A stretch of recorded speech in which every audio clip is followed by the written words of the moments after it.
হিমালয়ের কোলে ছোট্ট এক দেশ নেপাল। রাজনৈতিক অস্থিরতা, অর্থনৈতিক চ্যালেঞ্জ আর প্রাকৃতিক দুর্যোগের সঙ্গে লড়াই করে নতুনভাবে দাঁড়ানোর চেষ্টা করছে দেশটি। নতুন সরকারের নেতৃত্বে শুরু হয়েছে এক নতুন অধ্যায়। এই পরিবর্তনের মধ্যেই 4 দিনের একটা ঝটিকা সফরে গিয়েছিলাম দেশটির রাজধানী কাঠমান্ডুতে। ঘুরে দেখেছি শহরের বিভিন্ন দর্শনীয় স্থান, মুসলিম ঐতিহ্য আর রাতের থামেল। কিভাবে গেলাম, কোথায় থাকলাম, কি দেখলাম, তার একটা ঝলক থাকছে এই ভিডিওতে। আশা করছি পুরো ভিডিওটি দেখবেন আর চ্যানেলটি সাবস্ক্রাইব করবেন। চলুন গল্পের শুরুটা করি ঢাকা থেকে। সেদিন শুক্রবার ছিল। বাংলাদেশ বিমানের BG373 আমাকে নিয়ে যাবে নেপালের রাজধানী কাঠমান্ডুতে। বিকেল 4:15 ছিল ফ্লাইট, কিন্তু এয়ারপোর্টে ঢুকেই জানতে পারলাম ডিলে হবে। রাত 8:15 ছাড়বে আমাদের বিমান। কি আর করা, চেক ইন করে বোর্ডিং কার্ড নিলাম। এরপর ইমিগ্রেশন শেষ করে সোজা চলে গেলাম সিটি ব্যাংকের MX লাউঞ্জে। আসসালামু আলাইকুম। হযরত শাহজালাল আন্তর্জাতিক বিমানবন্দর থেকে আপনাদেরকে স্বাগত জানাচ্ছি। আমি আল কাসিম। আজকে আমার গন্তব্য হচ্ছে ঢাকা থেকে নেপাল। নেপালে আমার দ্বিতীয়বার যাওয়া, আর এটি হচ্ছে 2026 সালের প্রথম ট্যুর। অর্থাৎ 2026 সালটা শুরু হচ্ছে আমার নেপাল সফর দিয়ে।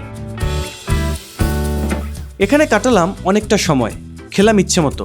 সন্ধ্যা 7:15 দিকে বোর্ডিং খুলে দিল। 5A ছিল গেট। ফাইনাল সিকিউরিটি চেক শেষে একটা শাটেল বাসে আমাদের নিয়ে যাওয়া হলো বিমানের কাছে। ততক্ষণে বাংলাদেশ বিমানের মেঘদূত প্রস্তুত আমাদের নেয়ার জন্য। জানালার পাশেই সিট ছিল আমার। 8:25 ফ্লাইট ছেড়ে রাত 9:35 আমরা পৌঁছে যাই ত্রিভুবন এয়ারপোর্টে। এখানেও স্মুথলি ইমিগ্রেশন শেষ করে লাগেজ নিয়ে পুরাতন সিমটা অ্যাক্টিভ করলাম। এরপর মানি এক্সচেঞ্জ করে চললাম হোটেলের উদ্দেশ্যে। ফাইনালি নেপাল চলে এলাম, ত্রিভুবন এয়ারপোর্টে ল্যান্ড করলাম এবং এখানে লাগেজ পেতে অনেকটা সময় লেগেছে। লাগেজ নিয়ে কারেন্সি এক্সচেঞ্জ করলাম, ডলার থেকে নেপালে রুপি করলাম। এরপর সিম কিনে এবার আমি বেরোচ্ছি আমার হোটেলের পথে। কাঠমান্ডুর নিউ বানেশ্বর এলাকার হোটেল রানী মহলে ছিলাম আমি, বাজেট হোটেল।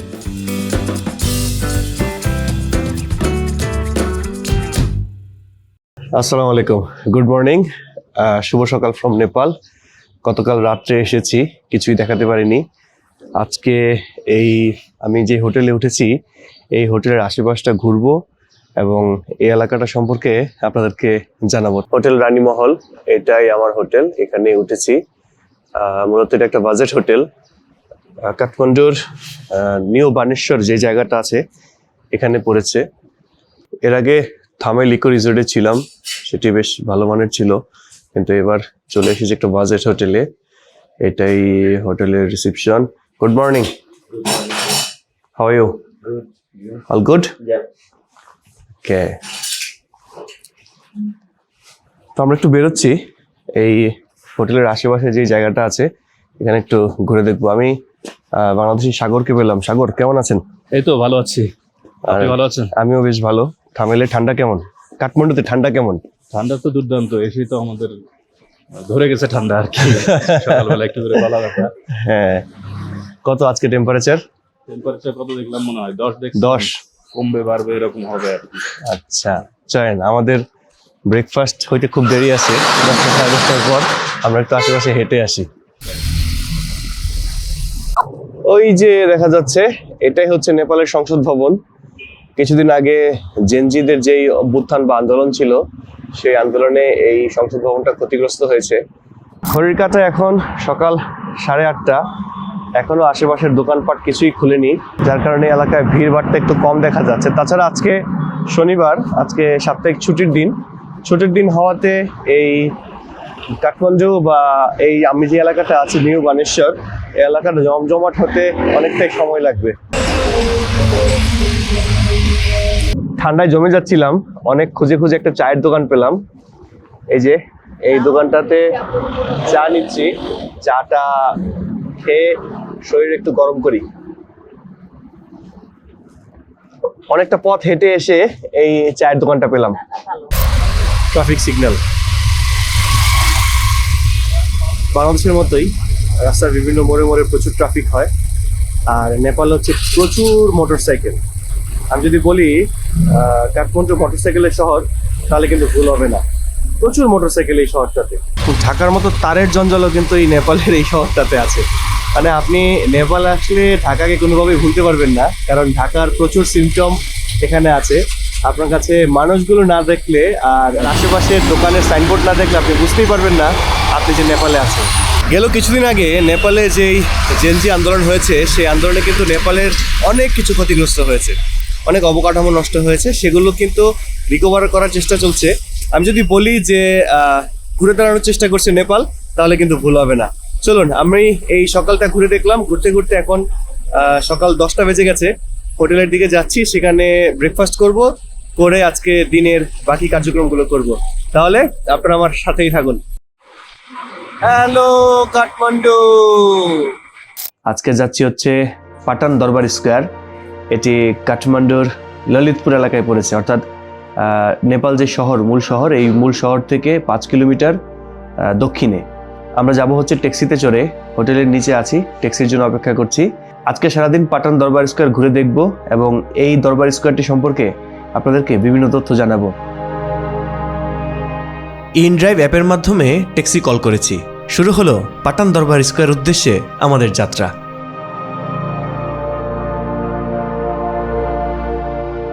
হোটেল থেকে মাত্র 10 মিনিট গাড়ি ড্রাইভ করে আমরা চলে এসেছি পাটান দরবার স্কোয়ারে।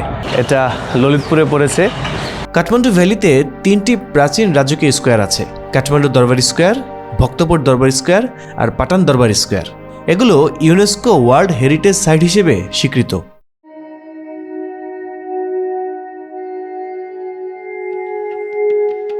চলুন শত বছরের পুরনো মন্দির, স্থাপত্য আর সংস্কৃতির শহর পাটান দরবার স্কোয়ার ঘুরে দেখি।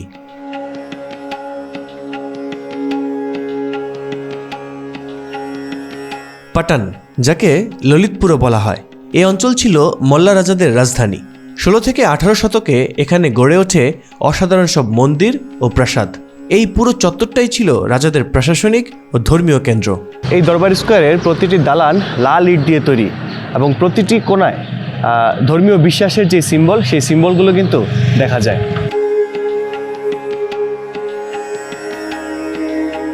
এখানকার স্তম্ভে খোদাই করা আছে মহাভারত ও রামায়ণের দৃশ্য। স্থাপত্যের সূক্ষ্মতা দেখে সত্যি অবাক হতে হয়। প্রাচীন রাজপ্রাসাদ ছাড়াও এখানে আছে একটি পুরনো জাদুঘর। সুযোগ করে সেটি দেখতে ভুলবেন না কিন্তু। দরবার স্কোয়ারটা ঘুরে আপনার কেমন লাগতেছে বলেন? দরবার স্কোয়ার এটা খুব ঐতিহ্যবাহী মনে হচ্ছে, যে অনেক শত শত বছরের পুরাতন স্ট্রাকচার। এখানে মনে হচ্ছে যে টাইম ট্রাভেল করতেছি, ভালো লাগতেছে। সবচেয়ে মজার ব্যাপার হচ্ছে এখানে বিভিন্ন দেশ থেকে প্রচুর পর্যটক। দেখেন, মানুষ গিজগিজ করতেছে। আজকে বন্ধের দিন, তাও এত মানুষ। 2015 সালে যে ভূমিকম্প হয়েছিল, সেই ভূমিকম্পে এই পাটান দরবার স্কোয়ারটি বেশ ক্ষতিগ্রস্ত হয়েছিল। এরপরে এটি সংস্কার করা হয়েছে এবং বিভিন্ন জায়গা থেকে দেশীয় আন্তর্জাতিক বিভিন্ন সহযোগিতা নিয়ে এই পুরো দরবার স্কোয়ারটি আবার মাথা উঁচু করে দাঁড়িয়েছে। পাটান দরবার স্কোয়ার ঘুরে যেটা বুঝলাম, সেটি হচ্ছে এই দরবার স্কোয়ারটি মল্লা যুগের অন্যতম নিদর্শন। এটি একই সাথে শিল্প, সংস্কৃতি এবং ধর্মীয় মিলনস্থল। পাটান দরবার স্কোয়ার শুধু পর্যটকদের জন্য না, এটি স্থানীয় মানুষদের দৈনন্দিন জীবনের অংশ। এখানে এসে কেউ প্রার্থনা করেন, কেউ ছবি তোলেন, আবার কেউ বিকেলে বন্ধুদের সঙ্গে গল্প আড্ডায় মেতে ওঠেন। এখানে এলে বোঝা যায় ঐতিহ্য শুধু অতীত নয়, এটি এখনও জীবন্ত।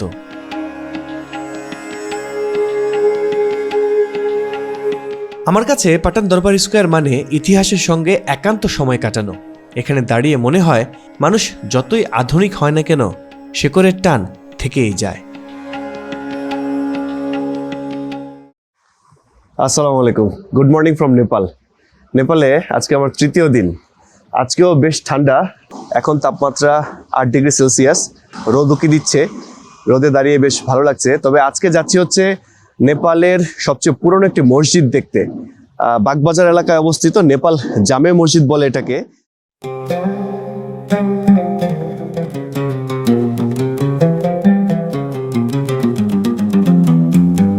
নেপালের রাজধানী কাঠমান্ডুর বাগবাজার এলাকায় পড়েছে এই মসজিদ। শহরের যে কোনো প্রান্ত থেকে এখানে আসতে পারবেন। বাগবাজারগামী যে কোনো গণপরিবহনে এসে রত্না পার্কের সামনে নামলেই যাওয়া যাবে মসজিদটিতে। এছাড়া বাইক সার্ভিসেও এখানে আসতে পারবেন, সেক্ষেত্রে ঘন্টাঘর হয়েও এখানে আসা যায়। ওই যে দেখা যাচ্ছে হলুদ কালারের বিল্ডিংটা, এটাই নেপালি জামে মসজিদ। চলুন আরো সামনে যাই, এটার ভিতরে ঢুকবো এবং আপনাদেরকে আরো তথ্য জানাবো। নেপালের মুসলিম ইতিহাসের সাথে এই জায়গার সম্পর্ক প্রায় 500 বছরেরও বেশি পুরনো।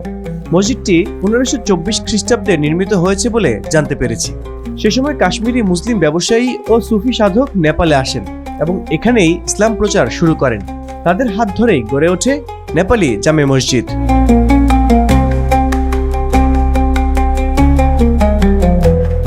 আমি এখন আছি নেপালি জামে মসজিদে। স্থানীয় লোকজন এটাকে জামে মসজিদ হিসেবে চেনে। শুধু মুসলমান না, বিভিন্ন ধর্মের লোকজন এখানে আসেন এবং এই জায়গাটা অন্য ধর্মের মানুষের কাছেও বেশ শ্রদ্ধার এবং পবিত্র স্থান হিসেবে বিবেচিত হয়। এই মসজিদের স্থাপত্য কিন্তু একটু আলাদা। এখানে আপনি নেপালি ও ইসলামী স্থাপত্যের মিশ্রণ দেখতে পাবেন। বড় গম্বুজ নেই, উঁচু মিনারও নেই, কিন্তু একটা শান্ত স্নিগ্ধ অনুভূতি আছে। এটা শুধু নামাজের জায়গা না, এই মসজিদ নেপালের মুসলমানদের জন্য একটা সামাজিক ও ধর্মীয় কেন্দ্র। জুম্মার নামাজ, ঈদের নামাজ, দাওয়াত সবকিছু এখান থেকে পরিচালিত হয়। একটা ইনফরমেশন দিয়ে রাখি, এই নেপালি জামে মসজিদে কিন্তু ভিডিও করা বা ছবি তোলার অনুমতি নেই। আমি বাংলাদেশ থেকে এসেছি এবং আমি কমিটির লোক যিনি আছেন তার কাছে পরিচয় দিয়ে বিশেষভাবে অনুমতি নিয়ে তারপরে এই ভিডিওটা করছি। এটি যেহেতু অনেক বছরের পুরনো মসজিদ, এটা একটা দর্শনীয় স্থানও, বিভিন্ন জায়গা থেকে এখানে লোকজন আসে। তো আপনারা যদি এখানে আসেন অবশ্যই এই জায়গাটার পবিত্রতা রক্ষা করবেন বলে আশা করি।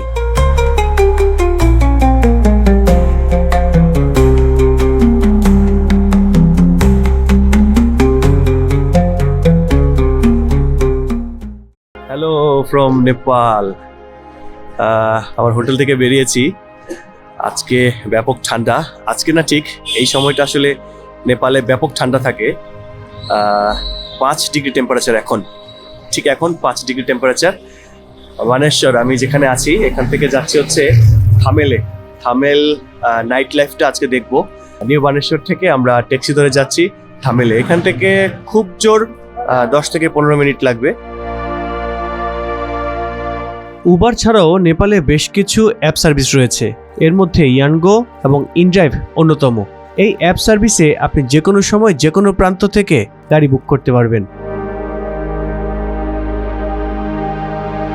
নিউ বানেশ্বর থেকে থামেলের উদ্দেশ্যে ছুটছি আমরা। এই পথে আমাদের গুনতে হয়েছে 560 নেপালি রুপি। খুবই অল্প দূরত্ব, তবে রাতের বেলা হয় ভাড়ার পরিমাণটা বেশি। খুব বেশি সময় লাগেনি, চলে আসছি বিখ্যাত থামেল স্ট্রিটে। এটাই থামেলের সেই বিখ্যাত রাস্তা। এই রাস্তাতে রাত যত বাড়ে মানুষের আনাগোনা ততই বাড়ে।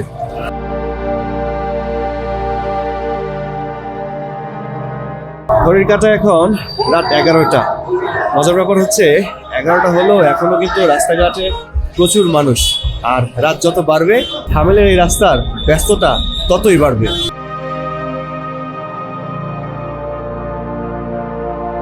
কাঠমান্ডুর সবচেয়ে ভাইব্রেন্ট জায়গা হলো থামেল।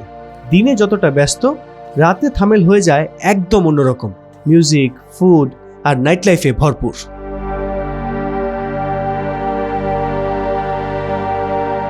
এই যে দেখছেন, চারিদিকে শুধু লাইট আর লাইট।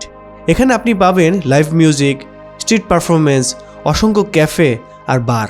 থামেল এমন একটা জায়গা যেখানে রাতে ঘুরে বেড়ানোই আলাদা একটা এক্সপিরিয়েন্স।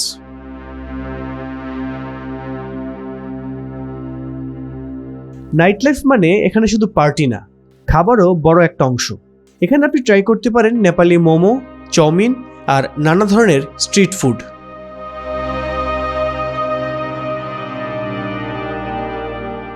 যারা পার্টি লাভার তাদের জন্য থামেল একদম পারফেক্ট।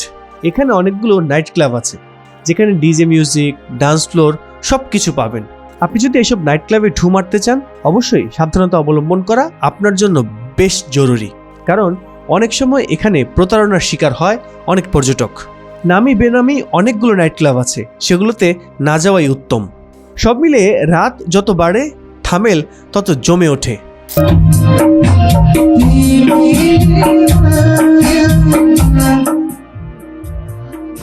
নেপালের নাগরিক ডাব্বুদার সৌজন্যে আমরা এলাম একটা লাইভ মিউজিক বারে। নেপালের সংস্কৃতি এখানে দেখা যায়। থামেলের একটা স্পেশালিটি হলো লাইভ ব্যান্ড। এখানে লোকাল আর ইন্টারন্যাশনাল গান একসাথে শুনতে পারবেন, আর চাইলে ড্রিঙ্কস করতে পারবেন ইচ্ছা মতো। এই ভাইবটা সত্যি অসাধারণ।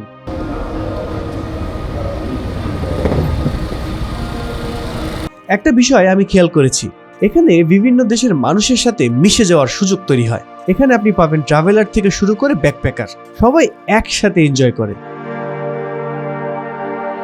আর এই জায়গাটা শুধু পার্টির না, একটা সংস্কৃতির মিশ্রণও। থামেলের এই রাস্তায় হাঁটতে হাঁটতে আপনি যে কোনো সময় যে কোনো বাংলাদেশিকে পেয়ে যেতে পারেন। বিভিন্ন প্রয়োজনে বাংলাদেশিরা কাঠমান্ডুর এই থামেলে অবস্থান করছে। এই পথ ধরে সোজা সামনে হেঁটে গেলে আপনি বাংলাদেশি বেশ কিছু রেস্টুরেন্টও পাবেন। আপনি যদি নেপালে আসেন অবশ্যই কাঠমান্ডুর এই থামেল স্ট্রিট ঘুরে যেতে ভুল করবেন না। দিনের থামেল আর রাতের থামেল দুই রূপই আপনি উপভোগ করতে পারবেন। দিনের থামেল যেমন ব্যস্ত থাকে, রাতের থামেলও তেমনি ব্যস্ত থাকে, তবে একটু ভিন্ন রঙে, ভিন্ন ঢঙে আর ভিন্ন আলোতে।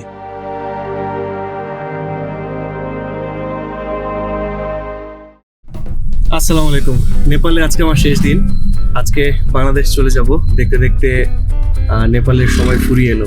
তবে যাওয়ার আগে আজকে Nepal film development board NFDB চেয়ারম্যানের সঙ্গে একটা মিটিং আছে। এখন সেই মিটিংটাতেই যাচ্ছি।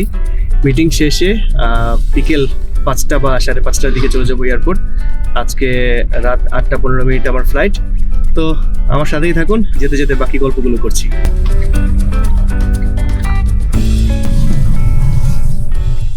আমার হোটেল থেকে খানিক দূরত্বে নেপাল ফিল্ম ডেভেলপমেন্ট বোর্ড।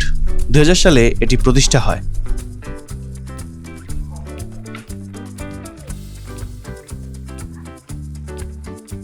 বর্তমানে এর চেয়ারম্যান পদে আছেন দীনেশ ডিসি।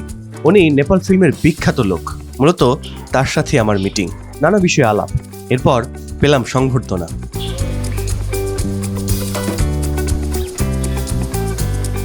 সকাল থেকে দুপুর পর্যন্ত এখানে কাটালাম। নেপাল বাংলাদেশ চলচ্চিত্র উন্নয়ন নিয়েও কথা হলো। দুপুরের পর বের হলাম ফিল্ম ডেভেলপমেন্ট বোর্ড থেকে। সোজা চলে গেলাম নিউ রোডে। কাঠমান্ডুর পাইকারি বাজারগুলো এদিকে, কেনাকাটার জন্য বেস্ট এরিয়া। গোল্ড মার্কেটও এখানেই আছে। আপনি যদি নেপাল ভ্রমণে আসেন, কাঠমান্ডুতে থাকেন বা থামেলে থাকেন, কেনাকাটার জন্য নিউ রোডে চলে আসবেন।